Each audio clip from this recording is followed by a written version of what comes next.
কোকৰাঝাৰৰ ঘটনাটো আমাৰ কাৰণে খুব দুৰ্ভাগ্যজনক আৰু ইয়াতে ভুল বুজাবুজি হৈছে।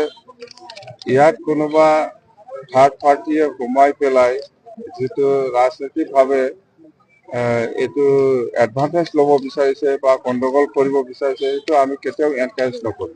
মুঠতে আমাৰ এটাই আহ্বান, আদিবাসী হলেও এই অঞ্চলৰে মানুহ, বড়ো হলেও এই অঞ্চলৰে মানুহ, শান্তি বজাই ৰাখক।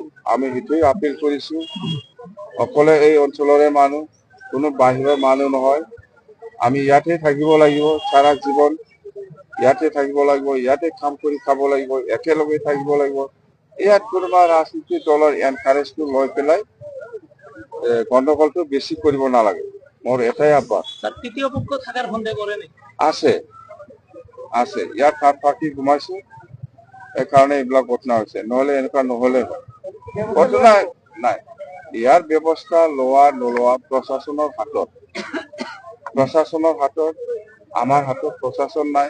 প্ৰশাসনৰ হাতত আছে, প্ৰশাসনে দায়িত্ব ল'ব, এই চিটুৱেশ্যনটো যেনেকৈ হ'লে কণ্ট্ৰল কৰিব লাগে।